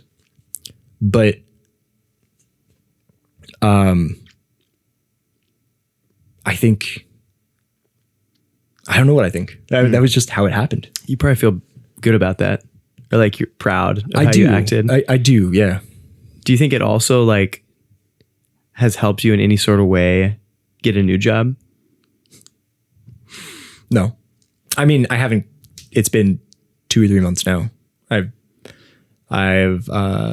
like maybe it's the way that they perceive you, like were they more open and willing to connect you with other? Oh yeah. Yeah. I mean, how did it affect their view of me? Like that company? I think some people felt bad for me. I know for a fact a lot of people were surprised that I was one of the people that was let go. That was a big shock. I had people tell me who were also laid off that it was a bigger hit for them to hear that I was getting laid off than them, which is a really weird thing to hear. I almost don't believe it, but it was like, it was kind of, and it was definitely a shock because I was probably one of the most legacy employees there, but I was getting a little bit burnt out, and I don't think I realized it until this layoff happened. And the best part about this layoff has been certainly like a milestone. It's a checkpoint. I get to regroup with my resume and my LinkedIn and reflect. A ton of reflection. I've had a ton of phone calls with former coworkers, people that still work there, people that don't anymore. I've had time to reflect with you, with members of Vibe, with my family, certainly, now with this career coach. And so that checkpoint's been nice. And I also got to lightly experiment with the idea of what if I wanted to juggle around a bunch of things instead of a salary. What if I wanted to like, do a little bit of freelance stuff here and do a little project with a skate company there and, blah, blah, blah. And after about 2 months, I think I came to terms with like how it wasn't my fit necessarily. And I was lucky enough to double down on this idea. I'd been saving up quite a bit of money. My brother and I share an apartment, and decided, you know what, this freelance stuff is fun to play around with. And I love all these little side projects. You and I have, spent some time together working with Drift, doing other things. And it was a really good moment for me to say, you know what, this has all been great, but now I feel even more confident in where I want to go. And for me, I would love to transition into the gaming scene and go back to salary. And that was the moment where I decided, you know what, I have this money. I got introduced to this guy who does career coaching for the gaming industry specifically. And I felt more confident than ever about like going all in, so to speak, in a direction. How has this changed your perception on career work-life balance, Mm-hmm. right? Because it was something that from an outside looking in, not knowing that much, you were making some personal sacrifices for the betterment of this company, time and energy, extra energy and time you're putting into it. And then they like pulled the rug out from under you. And so in that moment, at least for me, I would feel like trust would be broken and I would have a recalibration of expectations or desires. And I'd love to hear more about like almost this question of like, would I ever give that much to a company again? Having been burned. I mean, that's a very specific question. It is. But yeah, but like also generally, how has it changed your or recalibrated your Yeah. expectations in relationship to career? Yeah. Looking back, the easy answer is to say, maybe I have like workaholic tendencies. I think that's the easy answer. I think what more realistically, I think I do my best work when I can immerse myself in something as much as possible. I don't do good work when I'm half-assing something or when I'm just partially applying. And despite what's happened with this company, if the fit was right, I would give it all again. I think because I enjoy seeing the direct repercussions or like the results. I like seeing the harvest, the yield of like my work. And I did get that quite a bit from this last job. And if I had the opportunity to take another salaried position and really see the results of my hard work again, I would do it. Now, if there's ever a world where like I start a family and I have kids and stuff, like I like to think that I would be able to dial it back. But I don't feel any bitterness towards how this happened. I personally feel that like, so this company is deciding for the last 3 or 4 years, they were deciding to invest in innovation. And now they're kind of at a point where they feel that they've innovated enough. And my job was directing a team that was largely responsible for the innovation. And so they didn't need this department because they were kind of, in my eyes, they're kind of not investing in innovation anymore. They're going, maybe they're like, you know, they're positioning to like merge or sell or whatever. Right. To be more profitable. And businesses have that, like they're a business. If that's their prerogative, that is. It sucks that myself and so many other people were so caught up in the vision that maybe I forgot that at the end of the day, it's just a business. But like, I don't hold it against them like some of my other peers do. I think, was it a dick move? Absolutely. Would I like to handle it differently? Sure. I'm not sure how, but I would, you know? But do I sit around and feel like spite and resentment about it? Do I feel this anger inside that says I will never let myself trust or love or work hard again? No, I don't feel any of that. Have you ever been laid off? Sorry, I cut you off there. I just want to know, like, what's your thought on that? You know, I've mostly done contract work, right? Yeah. But there's times where you're like, have a good client and it goes on and on and on. And then like at a certain point, you know, I had this one job, I was working for Inboard. It's a different electric skateboard company. I think around 2017, 2018, right around there. My friend EJ was the one that made it all happen, really. But I was doing photo and video for them, and every month I'd do photos and videos. And they loved my work, and I was really excited about the company. And they were like, sweet, we're re-upping your contract. We're going to increase it. It's going to be like this and like this and like this. We had these talks about how it was going to change or evolve. And I was really excited. And then the next month it was like, actually, never mind. We don't need you anymore. And I felt, I felt like not like defeated necessarily because they actually fired the whole marketing team. It wasn't so personal necessarily. It wasn't so personal, but it was like the expectation of just like, oh yeah, this is a safe gig. Like I like doing this, pictures and videos, boom, it's growing. Okay, cool. I don't have to think about my cost of living right now because I have this gig that's safe or presumably safe that was just taken from me. Yeah. Spontaneously. And that's always uncomfortable. Change is always uncomfortable. Yeah. No doubt. Yeah. Yeah. So I had that. And then I had this company, Moonshine, I worked for like 5 or 6 years. Skate brand. I was the only employee for this company.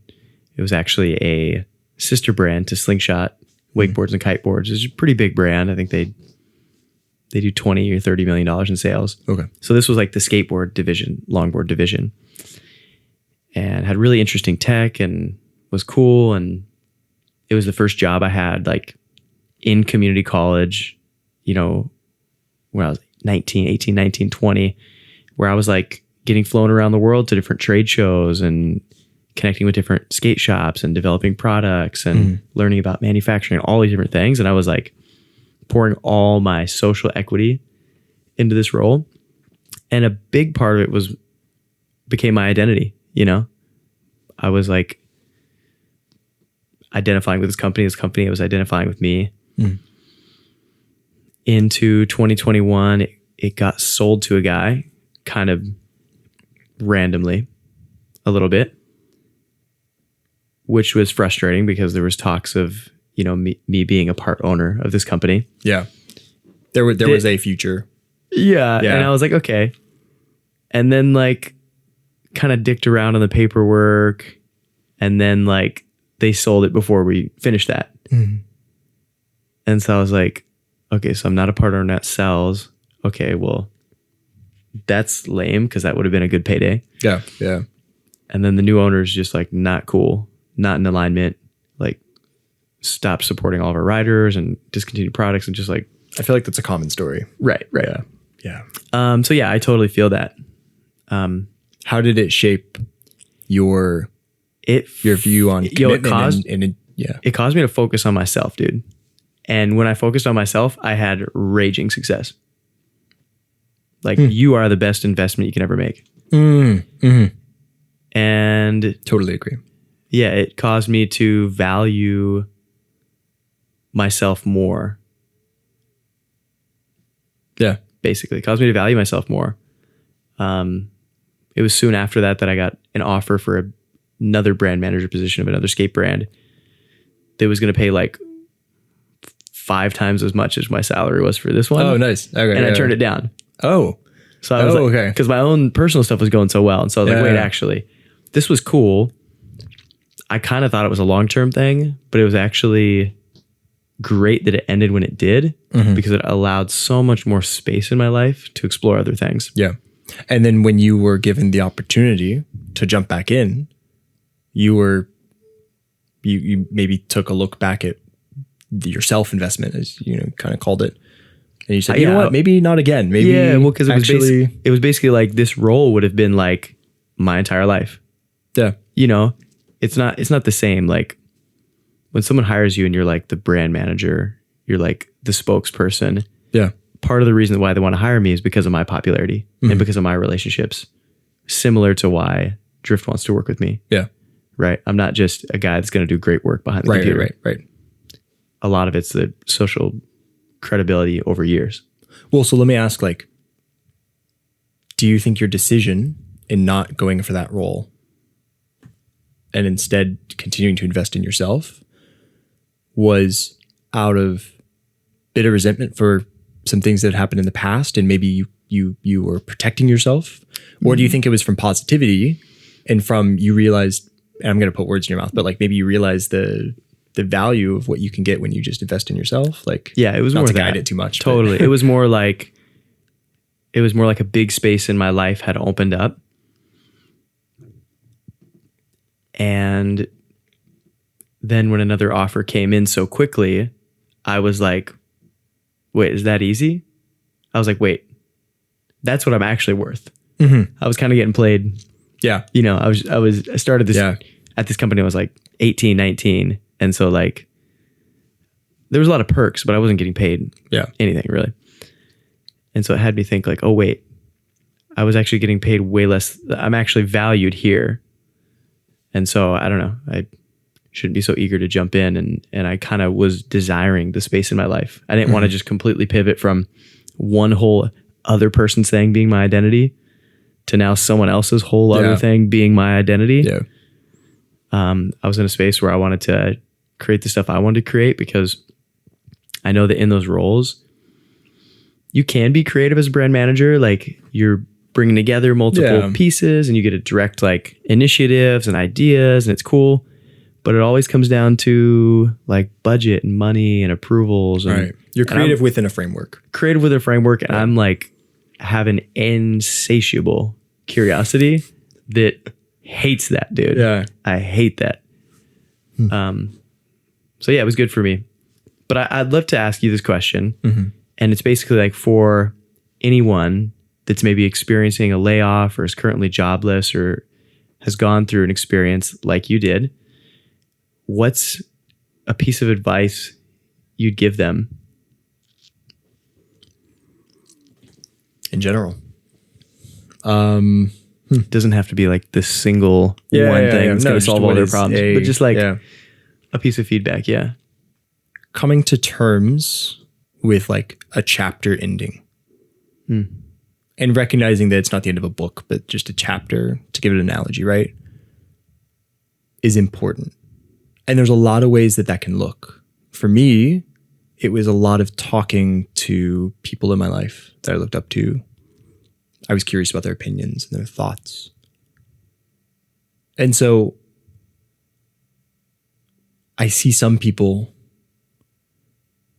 who get stuck in that closing chapter moment, usually paired with anger and frustration and spite, feeling like it wasn't justified or it wasn't right, feeling that as though they were wronged. And I feel like maybe it's that specifically, or maybe that's a symptom of it, but that can cause people to get stuck in the mud and maybe not, move on well or smoothly or at all. I think my advice in that context would be to not swim in the anger and the frustration and the madness and the frustration that we might feel. I think they're real emotions, and I certainly felt nearly all of those, if not all of them, when I did get laid off. But to not identify with that and not to just swim in it, not to overindulge in those things. Because while I think it's part of the experience, I think there was so much learning that happened as well when I reflected back and I supposed why it happened. And I talked to other people in my life about what has happened when you've been laid off, or what did you do when you were faced with a surprise in your life that really changed your maybe financial stability or your emotional stability. And then after collecting, just let the chapter close. And honestly, I think the biggest thing I hate to see is when people get stuck in the mud of anger and frustration, because it's usually directed outwards and it's not beneficial over a long term. And I think unchecked, it really festers. It can really turn someone pretty nasty. Is there any benefit to being in that emotional state? Do you think there's anybody in the world that would justify them being angry and that it is causing some sort of desirable effect in their life? Yeah. And why might they say that? I think there is a benefit to that emotion that we feel just as a human. And I think that benefit is motivation. I think it's like making a little potion. And I think anger and frustration it can be used as an ingredient in that potion. In that this motivation potion ultimately needs to get us moving on in a healthy way and motivated onto our next thing to move forward. And I think anger can be an effective motivator in the way that a lot of other things can. And so like, I think that's the one positive I see in like that emotion we feel. When I think of these people that are ruminating in it, it doesn't feel like they're being motivated. No, it feels they get like stuck in it. It feels like they're being like the opposite. They feel like the world's happening to them. Yeah. They don't have a choice. They don't have a say. Other people wronged them, and that they get stuck in either inaction. Yeah, inaction. Yeah. Well, I mean, so the motivating part is you know what? Fuck you. I'm going to go do it and do it better. Or I don't even need you. Right. These are like examples of like that anger that's like, that propels. Yeah. It's someone, like acceleration. someone has that. Right. Most people don't have that. But that's the part I hate to see, is the part where like we identify with the sadness and we feel like the world is being done onto us. And I think I'll repeat myself. I mean, I think indulging in that sometimes feels good. Like it can kind of be addicting to be the victim. You know, it's like true, yeah. There's a nice feeling in that, because usually that's when people console and they say, hey, Garrett, I get it. I'm really sorry. And sometimes that's more attention than maybe I've gotten all week, is the friend that like is now putting their arm around my shoulder and saying, yo, that really sucks, Garrett. And it's a moment of empathy that maybe we yearn for in some degree. And I think that's part of the reason why being the victim can be so addicting. And so I think when it sparks, right? Like a combustion engine, for example, is this explosive thing that we use to like propel, to accelerate. I think there is a skill and a practice that can be around like using anger as a quick spark to burst us forward. I think it's not long-term fuel. I think I'm running forward towards the gaming industry, hopefully, with happiness and joy and anticipation and wonder, and not with that. But like, if that's the little combustion I need to push me away, to close that chapter, to separate myself from that last job, then I don't think it's inherently, like, I don't think it's entirely bad. And I think maybe that's the silver lining I would put around why can we feel emotions like anger and frustration, and how can they be good? I think they can spark a little bit of momentum. I think where it doesn't spark momentum is where someone finds comfort from the symptom of feeling that, and then instead of moving forward, they want just a little bit more consolation or human connection. And so they lean into that a little bit more. So my advice is resist wanting to swim in our sadness and our sorrows and our frustration. Yeah. Sweet. Leave it at that. Garrett, to close things out here, I'd love to know about the next version of Garrett. You're going into this new era, this new chapter. The next version of Garrett that we haven't met yet.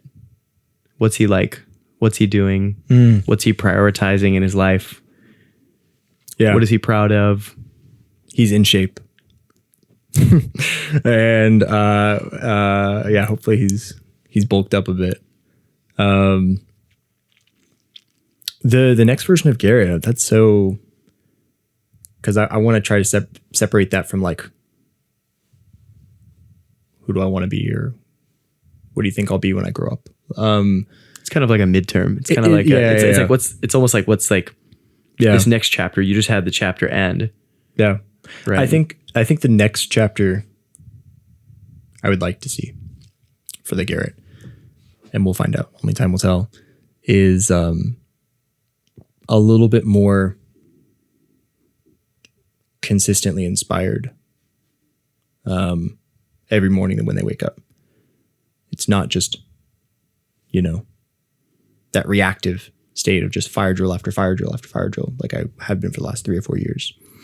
I think the next Garrett hopefully does a little bit more speaking, learns to engage a little bit more with certainly the gaming scene. I think the next Garrett knows how to sell their strengths without forfeiting modesty or humility.